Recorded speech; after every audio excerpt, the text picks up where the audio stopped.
Zato što si ti ćaću ostavio jer si ti otišao s curom i po nije ga imao kod ove skući. Ja onda morala ići po tvog tatu da ga dovezem. Moje auto bilo puno instrumenta tu veče. Ili cura.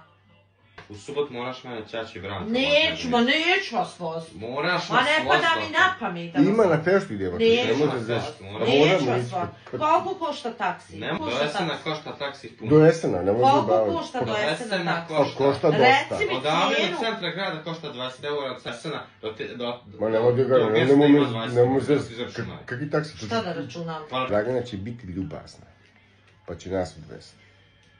Ja sam uvijek ljubazna, ali kad su vas dvojice u pitanju nisam ni sekunde jedne ljubazna.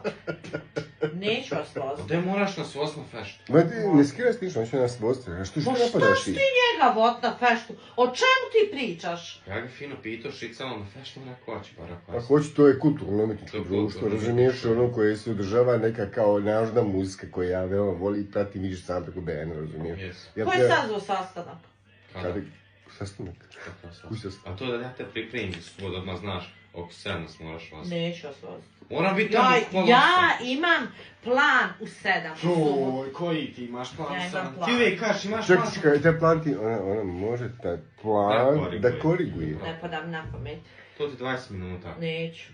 A što nećeš? Neću. Daj, ljudi moji koji... Što bi ja vas? Ti, Mihajl, dođi vam na ovaj sastanak vama. I dođi po nas. Da. To mi najmanje pada na pamet. Nemoj da mi idemo u banom, šta se banom. Apsolutno me ne interesuje. Ja u 2 sata iz toplog kreveta da ustajem. A ti si gana mama. Ti si gana žena. Čekaj, sam malo. Kad sam prošli put došla po vas? Po mene nisi došla.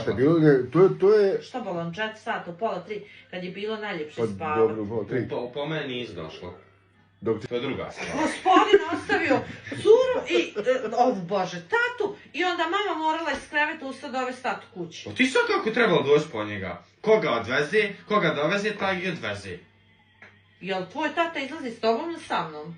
Ja sam tu već i svirao, čekaj, sad smo uopšte previše duboko, razumiješ? Nemoj da više, mislim, ulazimo sada više u Ničeja. Zašto nam treba Kant, Hegel i Niče? Ništa, znači to je taj dogovor. Neću to. Zašto nećeš? Neću doći po vas. Neću doći po vas, ne interesujte me uopšte. Znači ja vas moram voziti u Esenu 7 sati uveče. Pa svaša, vi ste meni isplanirali veče. Jel vi shvatate da ja imam isplanirano? Vi ste meni ovako isplanirali. Šta ti subotom imaš planirano? Imam planirano. Šta ti imaš planirano? U 7 sati ja moram moju gospodu voziti, doći kući, u pola 3 kad je najljepše u krevetu spavati, ja moram ustati iz pidžame i doći po vas dvojicu u Esenu. Pa da li ste vi